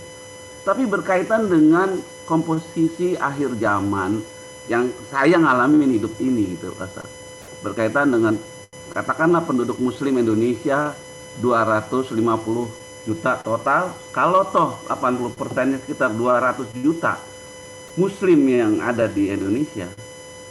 Kalau yang melihat dari lahir sampai dia umur katakanlah 60, beragama dan sebagainya, kok saya ngerasa komposisi kemusliman yang ya bukan mau menjudge bagaimana ini, tapi mengikuti katakanlah perintah-perintah yang dari 8 perintah itu, bagaimana dia harus menjaganya, bagaimana dia harus istiqomahnya, bagaimana dia harus berilmunya, itu kok nggak sebanding itu. Apakah itu karena memang qadarullah juga, bahwa memang katakanlah di akhir zaman komposisi itu menjadi makin sedikit, dan sehingga umat muslim bisa dibayangkan Pak Ustadz, kalau dari 200 juta yang belajar ilmu aja katakanlah jumlahnya udah banyak, katakanlah 20 juta, tapi masih 10% dari 200 juta gitu. Itu baru di Indonesia, belum di tempat lain. Artinya saya mau melihat kenapa kau begini dengan muslim yang udah dijelaskan dalam Al-Quran, tapi diciptakan muslim dengan KTP-KTP-nya, tapi posisinya kok nggak melakukan keilmuan itu sendiri. Bahkan maaf, dengan ilmu aja dia udah dapat, tapi nggak praktek juga, iya dapat hukuman gitu loh kalau nggak dipraktekin. Terjadi kan akhirnya dengan tidak dipraktekkan, ya kayak gini gitu loh, kayak muslim di lautan, buih di lautan gitu. fenomena apa Pak Ustadz terjadinya seperti ini? Ya, yang saya menukil penjelasan Imam Ibnu Qayyim persis menjawab apa yang dirisaukan oleh Pak Rudi. Beliau menyampaikan sesungguhnya ketika di tengah masyarakatmu itu menjauhi dari Allah, menjauhi dari agama, di satu sisi engkau memang punya kewajiban untuk menyebarkan kebaikan. Tapi di sisi lain bersyukurlah. Bersyukurlah karena pesaing-pesaingmu masuk surga yang Allah tetapkan 1 dibanding 1000 itu, engkau insya Allah bisa lebih mudah memasukinya. Tidak kalah dalam persaingan. Karena Allah telah menyampaikan dalam hadis melalui lisan Nabi SAW, sesungguhnya yang masuk surga dari umat Bani Adam itu 1 dibanding 999. Artinya memang di sini ada proses penyaringan. Jadi kalau kita mendapatkan keadaan lebih baik insya Allah dari kebanyakan, bersyukurlah. Alhamdulillah ya Allah, pertahankan nikmat-Mu untukku ya Allah, agar masuk dalam kategori hamba-hamba yang Engkau pilih dari yang sedikit itu. Makanya ada seorang sahabat yang sampai berdoa, Allahumma ja'alni qalil. Ya Allah, jadikan saya golongan yang sedikit minal qalil. Ya Allah, jadikan saya golongan yang sedikit, ya, walaupun dalam tujuan kita menyebarkan kebaikan, tujuannya adalah mencapai target sebanyak-banyaknya orang yang bisa kita share kebaikan itu, kita ajak berbuat baik. Tapi kalau tidak, kalau Allah memang tetapkan belum, ya kita bersabar sambil bersyukur. Tapi yakinlah, sesungguhnya Allah telah menetapkan bahwa episode cerita itu pada ujungnya happy end. Dalam surat As-Saffat, surat As-Saff ayat 9. Walladzi arsala rasulahu bil huda wa dinil haqq liyudhhirahu 'alad dini kullihi walau karihal musyrikun. Dialah Allah yang sengaja telah mengutus Rasulnya dengan agama Islam ini. Ujungnya untuk dimenangkan atas semua agama-agama di dunia ini. Allah akan menangkan semua itu. Ya, walau orang-orang yang kafir, orang musyrik tidak menyukai, tapi itulah yang Allah akan tetapkan. Dan kelak, insya Allah, kita masih diberikan Allah panjang umur, ya. Islam itu akan menjadi satu-satunya agama di dunia, ya. Saat itu barulah apa yang Allah janjikan tadi akan terbukti. Dan itu ujung dari, kalau kita film, ujung filmnya itu happy end semacam itu. Tapi dalam rangka ke sana ada penyaringan-penyaringan dari Allah, ujian-ujian dari Allah, maka kita tidak perlu pesimis, justru ambil manfaatnya. Alhamdulillah saya tergolong yang masih istiqomah menjaga agama ini dengan baik. Insya Allah demikian halnya Pak. Ya, terima kasih Pak Ustadz. Ya, saya sih berkaitan dengan, katakanlah dengan doa seperti Pak Ustadz tadi, terus kita doa sendiri, kita juga saling mendoakan di dalam komunitas pengajian ini, bahwa kita selalu minta keistiqomahan gitu ya Pak Ustadz ya. Iya. Cuman berkaitan dengan pendakwaan, dengan berupaya untuk mengajak dan sebagainya, kalau dari beberapa teman-teman juga, kalau ada kajian terus dia bertanya, itu bisa menggambarkan bagaimana mereka khawatir dengan lingkungannya yang sesama muslim gitu loh. Yeah. Gimana kok mereka apa nggak khawatir, sudah Allah tetapkan 1%, yang 99% udah enggak. Apakah kita masuk yang 1% itu, di mana jumlah penduduk dari Nabi Adam sampai saat akhir kiamat nanti itu betapa sangat sedikit gitu loh, 1% itu. Nah ini yang maksud saya bahwa kita apa ya, kalau toh memang harus berjuang, metode apa agar lebih efektif, agar kita bisa mengajak sebanyak-banyaknya yang memang sudah katakanlah ber-KTP Muslim gitu Pak Ustaz.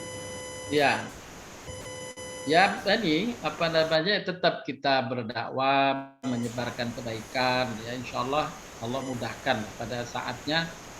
Allah buka pintu-pintu sebagaimana Allah berfirman dalam surat Idza jaa nasrullahi wal fath. Idza jaa nasrullahi wal fath, ya.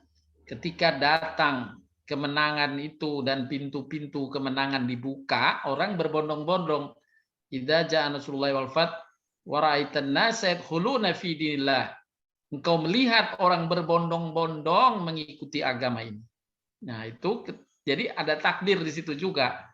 Allah buka baru berbondong-bondong, dan hidayah itu adalah bagian dari takdir Allah Subhanahu wa taala, ya. Bagaimana kemarin saya mendapat, insyaallah mungkin nanti saya share juga di grup, ya. Satu video pengakuan dari seseorang yang dia hidup di apa namanya, di lingkungan non muslim, ya.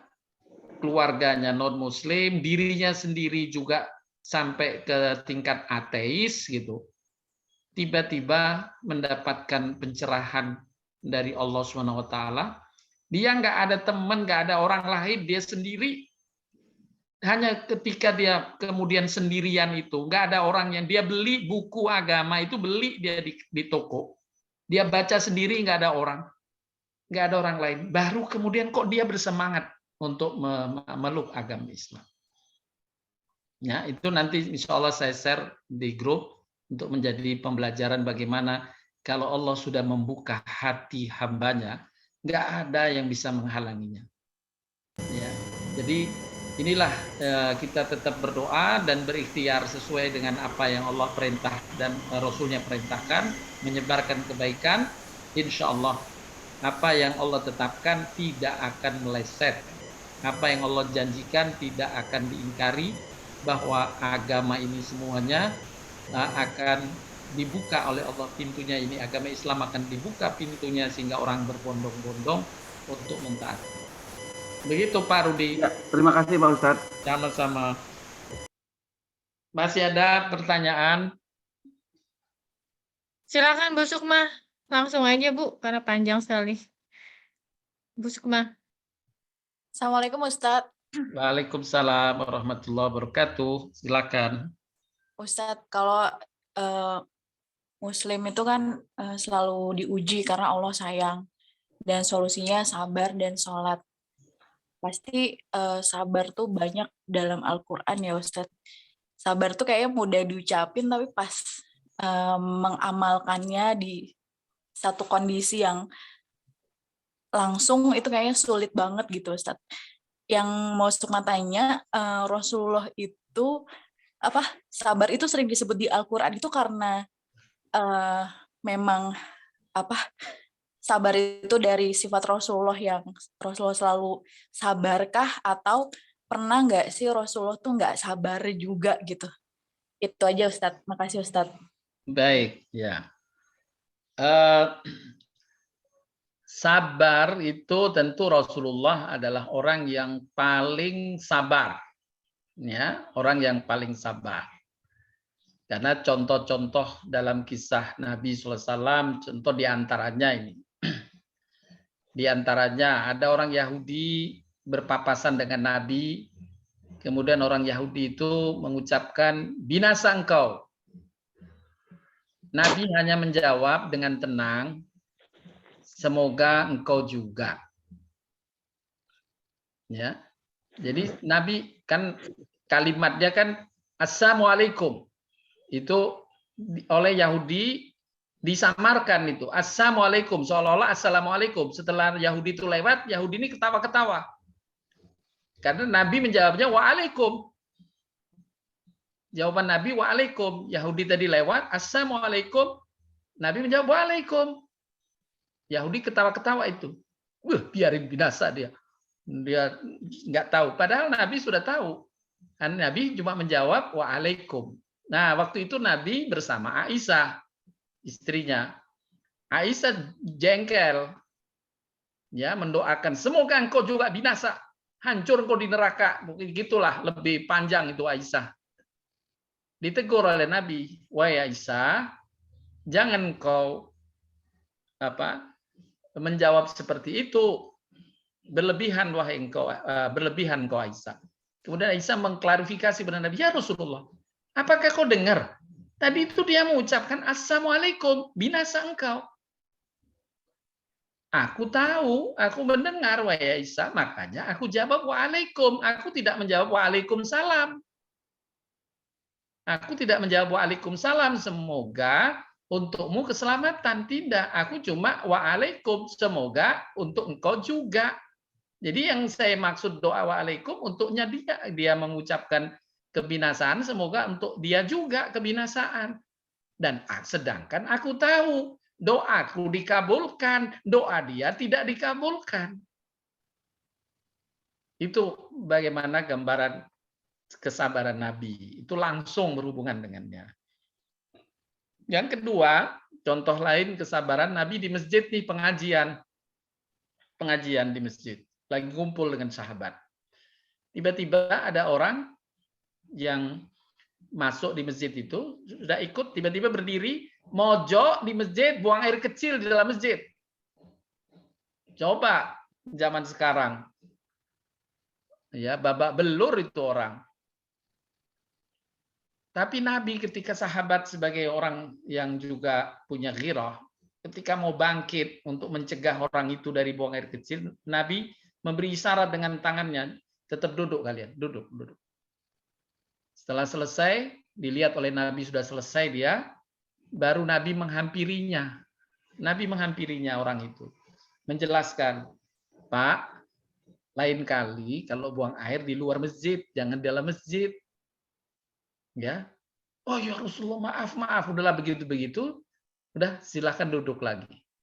Ya, kemudian Nabi tidak menyuruh orang itu lagi, menyuruh Umar bin Khattab sahabatnya, wahai Umar, ambillah air, bersihkanlah bekas air seni ini. Ya langsung itu orangnya mendoakan Nabi, ya Allah berikan rahmat kepada Nabi ini. Nah, itu bagaimana kesabaran Nabi SAW. Ya. Jadi, tapi bukan berarti kesabaran itu rela dizalimi. Beda. Ya, bukan rela dizalimi. Kesabaran itu adalah pertama kesabaran dalam mengerjakan amal. Misalnya sholat itu kan perlu sabar. Ya. Puasa perlu sabar. Kita bergaul perlu sabar. Ya, tapi ketika ada kezaliman, maka dibolehkan dalam syariat kita untuk membela diri. Walaupun Allah masih memberikan bonus besar, bukan melarang, tapi memberikan bonus besar. Kalau kamu dalam kasus dizalimi itu tidak bersabar, mempertahankan hakmu, maka boleh bagimu. Tapi kalau kamu juga bersabar, ada bonus besar ini yang aku berikan padamu. Nah, begitu termasuk tadi membalas kejahatan dengan kebaikan. Membalas kejahatan dengan kejahatan yang serupa itu tidak berdosa. Ya, membalas kejahatan dengan kejahatan yang serupa itu namanya qisas, tidak berdosa. Ya, dalilnya diantaranya dalam surat An-Nisa 148. Ayat 148 dari surat keempat, surat An-Nisa. Ya, jadi yang menjelaskan bahwa balasan dengan kejahatan dengan balasan yang sama itu boleh, ya, dibolehkan, tidak dosa. Tetapi kalau kamu memaafkannya, dikasih bonus lebih besar dari Allah Subhanahu wa Ta'ala. Begitu Mbak Sukma.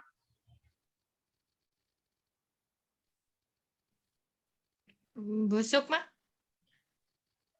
Oke, Pak Ustadz. Silakan Ibu yang lain. Makasih Ustadz. Ya, sama-sama. Masih ada waktu satu pertanyaan lagi kali ya Pak Ustadz ya. Ya, boleh. Silakan Ibu. Tadi Mbak Sukma ini alhamdulillah beliau Masya Allah ya.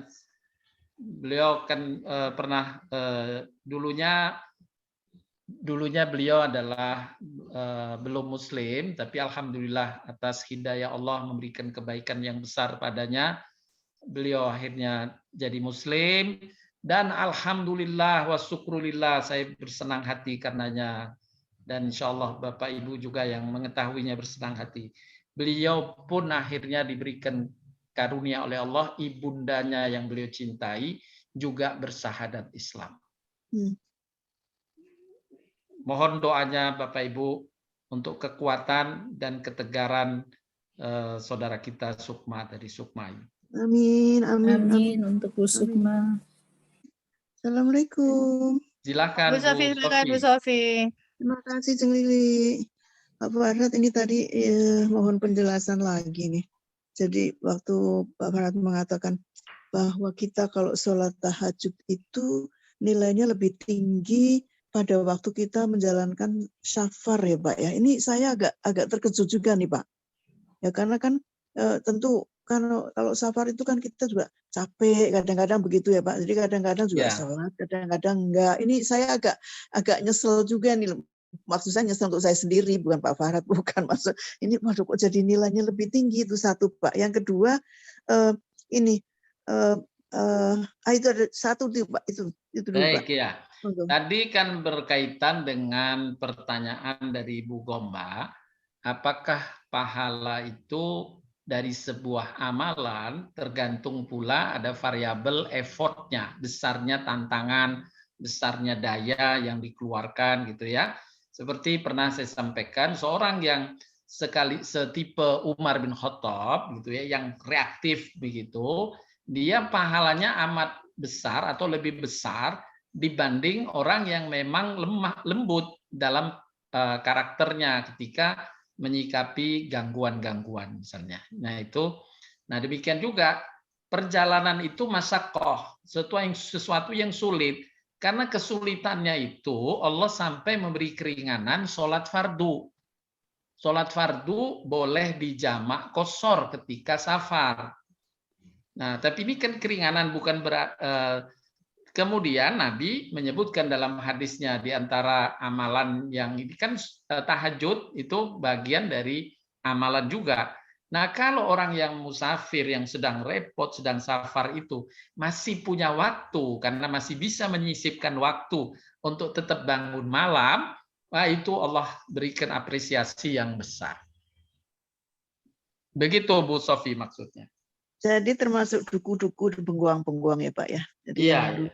Jadi habis kita nggak tahu gitu ya Pak ya, tentulah mungkin sedikit sekali pada waktu safar kita untuk sholat tahajud. Kemudian ini Pak tadi Ibnu Qayyim itu Pak Farhat mengatakan kalau kita berdoanya boleh dikatakan dengan ya Allah masukkan aku ke golongan yang sedikit.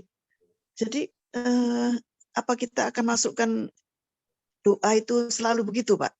Masukkan aku ke golongan sedikit. Jadi yang dimaksud dengan doa itu kan doa sahabat Nabi ya. Allahumma ja'alni minal qalil. Itu sahabat Nabi. Doanya sahabat Nabi. Nah, ketika beliau ditanya, kenapa engkau berdoa semacam itu? Semua orang kan pengennya banyak.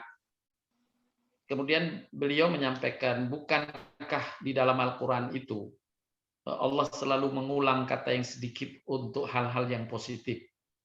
Qalilan minasyakirin. Sedikit sekali orang yang bersyukur. Ya, sedikit sekali orang yang bersyukur, sedikit sekali orang yang ingat, sedikit sekali orang yang berpikir. Nah, itu diulang-ulang di dalam Al-Qur'an dengan kata qalil yang sedikit tapi positif gitu. Nah, maksudku berdoa itu untuk masuk ke golongan itu. Artinya dalam doa itu harus ada di benak kita pemahaman, bukan sekedar kalimatnya. Ya, bukan sekedar kalimat yang dibaca, tapi apa yang terkandung dengan makna kalimat itu lebih kuat ya. Jadi artinya kalau kita masukkan ke golongan sedikit yang mana? Jadi harus ada makna di dalam benak kita. Maksudnya adalah yang pandai bersyukur, ya, yang pandai bersyukur itu sedikit dari hamba Allah. Ya, yang taat benar itu sedikit, yang berpikir itu sedikit. Nah, itu yang makna yang kita maui. Begitu Bu Sofi, bukan sekedar lepas dari makna, hanya yang sedikit aja. Ya, bukan itu maksudnya. Jadi kita untuk berdoa itu dimasukkan kata-katanya demikian, Pak ya? Iya, itu doa sahabat, ya. Tapi dengan makna agar dimasukkan ke golongan orang yang bersyukur, golongan orang yang mengingat Allah, karena yang mengingat Allah itu sedikit, yang bersyukur itu sedikit, ya, yang taat itu sedikit. Jadi itu yang dimaksud dengan makna yang sedikit. Oh, baik Pak Farhat, ya. Bu, Jelas. Terima kasih Ceng Lili. Terima kasih Pak Farhat. Ya, sama-sama. Baik, Pak Bu Ustadz. Lili, Pak Farhat, apakah boleh satu pertanyaan? Boleh nggak? Boleh, silakan Bu. Boleh, silakan Bu Nina. Terima kasih. Assalamualaikum Pak Farhat. Waalaikumsalam. Mau tanya Pak, apakah kita boleh sholat tahajud pada situasi di mana kita tidak tidak sempat tidur, misalnya karena sesuatu pekerjaan kita lewat sampai lebih dari jam 12 atau kita pulang dari luar kota, sehingga kalau seandainya kita tidur dulu dikhawatirkan malah nggak kebangun. Baik, ya. Boleh nggak Pak? Terima kasih Pak. Assalamualaikum. Ya, baik. Jawabannya boleh Bu Nina, karena sholat tahajud syarat sahnya bukan karena tidur, tapi keutamaan saja. Lebih baik bangun tidur, lebih baik saja bentuknya, bukan syarat. Sehingga kalau orang yang tidak bisa tidur misalnya semalaman, kemudian dia setelah lewat tengah malam, ya, setelah lewat jam 12, dia bertahajud dulu, itu diterima tahajudnya, insya Allah. Baik, terima kasih Pak Farhat. Ya, baik, Bu Lili, mungkin kita bisa akhiri kajian Baik, kita pada pagi hari ini. Mudah-mudahan bermanfaat bagi kita semua. Semoga Allah menerima amal-amal kita, selalu memberikan kekuatan kepada kita dengan sumber daya karunia untuk kita bisa meningkatkan keistiqomahan kita dalam memenuhi apa yang Allah perintahkan, sebagaimana tadi disebutkan dalam surat Ar-Ra'du, supaya kita semua sama-sama masuk surga dengan menerima penghargaan dan ucapan salam. Salamun alaikum bima sabartum fa ni'ma uqbaddar. Demikian Bapak Ibu, subhanallahumma bihamdika asyhadu an la ilaha illa anta astaghfiruka wa atubu ilaik. Assalamualaikum warahmatullahi wabarakatuh.